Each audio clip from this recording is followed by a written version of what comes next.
देखिए दोस्तों, हमारी उपस्थिति अभी बिरौल में है और बिरौल में धरना प्रदर्शन कर रहे हैं। आपका नाम क्या हुआ? सबसे पहले मेरा नाम डॉक्टर नागेश्वर पंजियार है और मैं कांग्रेस का सक्रिय सदस्य हूँ, कांग्रेस का प्रदेश प्रतिनिधि भी हूँ। पूर्व में यहाँ से 2010 में हम कांग्रेस के टिकट पर इलेक्शन में विधायक कर रहे हैं। आखिरकार आप चिलचिलाती हुई धूप में क्यों धरना प्रदर्शन पे बैठे हुए हैं? नहीं, एक जनप्रतिनिधित्व का जो भी जनप्रतिनिधि है उनका दायित्व होता है कि आप अपने जनता के दुख सुख में खरे उतरिए। तो हम जनता का जो दुख है, हमारे यहाँ जो भी कष्ट है, उसके साथ मैं खड़ा हूँ और कोशिश करूँगा कि उसके साथ जब तक ये युद्ध लड़ाई चलेगी तब तक साथ लड़ें। किस टाइप की लड़ाई अभी लड़ने के लिए अभी सड़कों पे उतरे हुए हैं? अभी जो हमारे देश में वोटबंदी का कानून लागू किया जा रहा है, उसके विरोध में हम लोग सड़क पर बैठे हुए हैं। तो किस तरह से मुंह तोड़ जवाब देने के लिए बैठे हुए हैं? देखिए, सबसे पहले तो इस जो ये फरमान जारी हुआ है, तुगलकी फरमान, इसको वापस ले सरकार। ये एक तरह से जनता के प्रति अन्याय है। हम कह रहे हैं कि जो गरीब गुरबा अभी मजदूरी के लिए बाहर गए हुए हैं, वो अपना कैसे सत्यापित करेंगे कि हम यहाँ के वासी हैं कि नहीं है।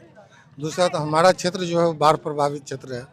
बाढ़ आई, बहुत सारे जनता का घर टूट गया, घर दह गया, सारा प्रमाण पत्र बह गया और 15 दिन में आप सोचते हैं कि सब चीज़ हाजिर करके हमको दे दे।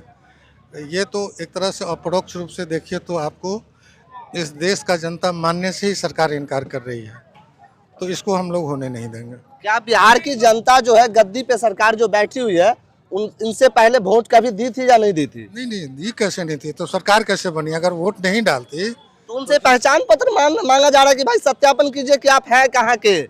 नहीं, यही तो बोल रहे हैं कि ये तुगलकी फरमान है। इसको, ये प्रजातंत्र है ना, प्रजातंत्र में ऐसे नहीं चलता है। जो संविधान सम्मत होगा उसी के अनुसार सरकार को चलना होगा, नहीं तो सरकार को भी गद्दी छोड़ना होगा। गद्दी छोड़नी चाहिए ना उनको। कहीं ना कहीं हमने भी वोट दिया और आपने भी दिया, और उसके बाद जब गद्दी पे बैठे हैं तो कह रहे हैं कि भैया सत्यापन कीजिए कि आप हैं कहाँ के। यही चीज तो हम आपसे कह रहे हैं ना कि उसी के विरोध में हम लोग यहाँ पे बैठे हुए हैं। और क्या मतलब उनको ये जो नियम लागू किए हैं वो वापस लेना चाहिए? नहीं, हम लोग उसी के लिए बैठे हैं कि आप वापस लीजिए और यही चीज करना है। इलेक्शन हो जाए, इलेक्शन 2 दिन में तो होने वाला नहीं है, इसके लिए समय दीजिए। जो भी जनता है सब आप वापस आती है, 1 साल 2 साल का समय दीजिए, उसमें कीजिए। ये एक न्याय संगत होगा। अगर आप चाहते हैं कि इसी 15 दिन में करें तो इसको हम लोग सोचते हैं कि ये सोची समझी साजिश है गवर्नमेंट की। किसी तरह गरीब, पिछड़ा, अति पिछड़ा, इस सब को वोट से वंचित कर देना है। और कहीं ना कहीं उसके बाद जो राजनीति एक नई नियम लागू करेगी तो वो गरीब जितने भी लोग हैं जो पलायन कर चुके हैं मजदूरी करने के लिए, पंजाब हरियाणा उन सब जगहों पे गए हैं, उन सब को कहीं ना कहीं वंचित कर देंगे वोट से। देखिए, ये सोच ही वही है। आप पूरी बात को समझिए। सरकार चाह रही है कि जो लोग, मान के चलिए जो डाटा है कि 3 करोड़ लोग बाहर हैं, तो वो तो सरकार सोच ही रही है कि सब बाहर हो जाए।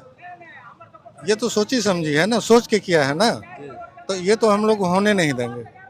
इसके लिए हम लोग रोड पे लेटेंगे, बैठेंगे, मार करेंगे, जो भी जितना सरकार को करना है दमन कर सकते हैं, लेकिन हम लोग लड़ेंगे। तब तक धरना प्रदर्शन करेंगे जब तक ये नियम कहीं ना कहीं विफल ना हो। निश्चित यही सोच लेके हम लोग चले हैं। हमारा नेतृत्व जो है, आप देख लीजिए, कहीं भी अन्याय होता है, जो महागठबंधन के साथी हैं वो हर समय इसको अपोज करते हैं, लेकिन सरकार कोशिश करती है कि उसकी आवाज़ को दबा दे। वो दबता नहीं है, अंततः उनको वापस लेना पड़ता है। आप देख लीजिए, हमारे नेता राहुल गांधी जी, किसान आंदोलन जब हो रहा था उसके अगेंस्ट में वो लोग उनको आतंकवादी घोषित किए, उनके प्रति दमन नीति अपनाई। लास्ट में क्या हुआ? तीनों कानून वापस हुआ। तो ये कहीं ना कहीं ये भी नियम जो है कहीं ना कहीं वापस लेना पड़ेगा। निश्चित नहीं, सरकार देख चुकी है ना कि एक नोटबंदी किया जो उनका पूरा फेलियर हो गया। तो वोटबंदी करने कैसे चले वो?